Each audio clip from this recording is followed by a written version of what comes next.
Hello, fellow cinephiles, and welcome to another episode of Steve Reviews. I am your host, Steve Sullivan. I am a writer and a film critic for FilmMonthly.com.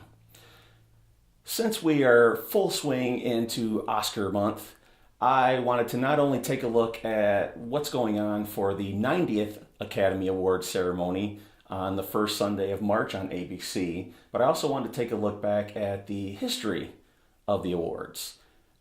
One category that has always stuck with me considerably is the Best Picture category. As a matter of fact, you take a look at episode number 3, and I slipped up and said Best Picture a couple times when I was supposed to say something else. And that's because, especially over the last few years, I think dating back to either 2008, I believe, I have done my best to try and watch all of the Best Picture nominees each year. That way, to me, it feels like I am more informed and I can make the judgment myself on what I believe to be the best picture that came out that year. Unfortunately, there are cases where movies that I absolutely loved were nowhere to be found on the list. Sometimes they weren't even recognized by the Academy at all, or maybe for one or two minor awards, but they were completely overlooked for Best Picture. Now, there are years where some movies get loads of nominations that are well deserved. And we're going to take a look at one of those movies today. It was released in 1962. It was a historical epic based on real events that happened during World War I.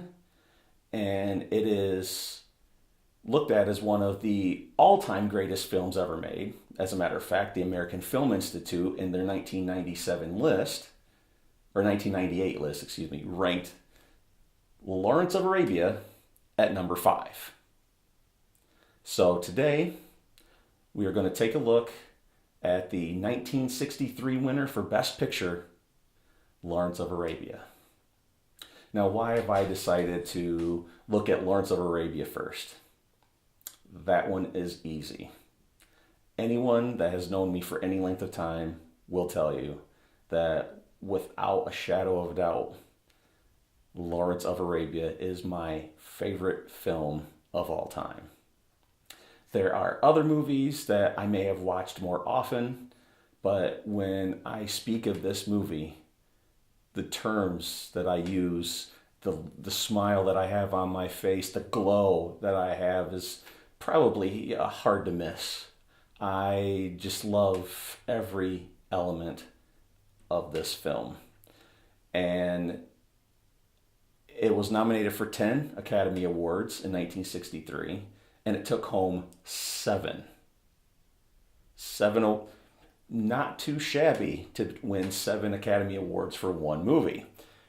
Now, it of course took Best Picture, but it also won for Best Cinematography Color. And the reason why I said it like that, in the early days of the Oscars, they had 2 cinematography categories each year. One for the best work in color photography and one for black and white. Lawrence of Arabia, of course, won for color, and it also won for Best Original Score. And when you see the cinematography and you hear that musical score, you see the direction, you watch the actors, this movie comes together perfectly. There are some scenes in this film when the camera pans out and you see a wide shot, and then you hear the swelling soundtrack from a gentleman named Maurice Jarre. Goosebumps. I mean, even now talking, I can just feel it going up and down my spine, thinking of certain scenes of not only the scope but also the sounds. And of course, let's not forget the acting performances in this also. Now that year, it was nominated for 10 Academy Awards, as I previously mentioned. It won 7, so that means 3 shots were not given. And one of them was for Best Supporting Actor for Omar Sharif. Terrific. Now, The one that stings the most, the one that I go back to and scratch my head over and just can't fathom why this happened, was Peter O'Toole was nominated for Best Actor and did not win. And it's today one of my probably top 10 crimes against the Academy that I can think of. There has never been a more transcendent performance that I can think of in any movie. And I'm sure you will be able to come up with a few of your own in the comments, and that's perfectly fine. But for the movies that I've seen, and they list in the hundreds, if not a couple of thousand, the one movie that just mesmerizes me the most with the camera work is Lawrence of Arabia. And Peter O'Toole, who was pretty much an unknown at the time, comes into this sweeping World War I epic and just obliterates everyone else. And it's not like he's on the screen all by himself. I mean, he shares it with some Omar Sharif, Alec Guinness, Anthony Quinn, Claude Rains, veteran actors who were terrific on their own, and actually they gave knockout performances as well. But there was something about O'Toole where he just came along, and I mean, as a relative newbie to the industry, to jump into a big budget movie directed by one of the legends in David Lean and to just kill it all. I mean, you're so entranced by his performance, every aspect of it. Because one of the scenes in the movie that was, it's a difficult scene to watch, but when you see the expressions on O'Toole's, there's a certain scene where he pretends to be an Arab citizen and he gets captured. He gets tortured, and the torture leans toward an uncomfortable, almost graphic nature, to the point where after its initial screenings for many years, that scene was taken out of further releases. And, it's understandable to see why.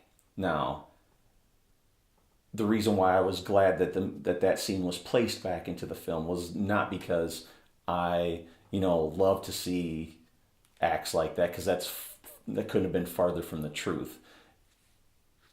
I just want the movie to be as complete as possible. And that scene actually adds a certain element to O'Toole's performance and the movie itself. And why do I love O'Toole's performance so much? He is brash, and he is arrogant, and he is cocky, and he has delusions of grandeur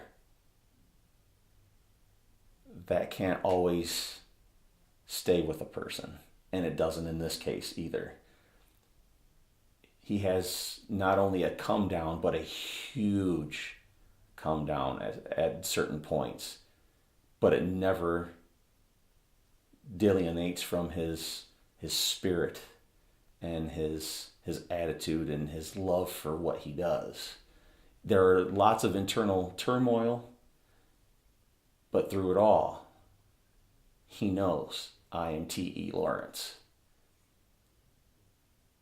And it's just a stunning, stunning portrayal of an individual. To the point, if I can get a little emotional, sorry folks. In April of 2006, Premiere Magazine ran a special edition where they ranked the 100 greatest acting performances, male or female, in cinematic history. And this didn't just look at American-made films. This was looking all across the globe, just the best overall performances. And they listed 100 performances. And out of all the amazing actors and actresses that have come and gone throughout the decades, one performance stood atop the rest on Premiere's list. And that number one performance, Peter O'Toole. and Lawrence of Arabia. So it's one of those things where, sometimes a movie or a performance gets a closer, more in-depth look as years pass. And that may have been the case here. Maybe even at the time after it was over, some of the voters realized that they'd made a mistake, but it was one of those things where it was too little too late. At least now, Peter O'Toole is getting the recognition that he so richly deserves. This is a movie that, Lawrence of Arabia, that I cannot recommend highly enough, as if you probably couldn't already tell. The one element that I think may scare some folks off is its length. I know some folks, won't mention any names, but they'll know I'm talking about them, I'm sure, who have said an hour and a half, perfect time for a movie. Once it gets past that, I tend to either lose focus or just not care that much. If you're in that camp, then I don't know if you will want to try to see this movie, because it's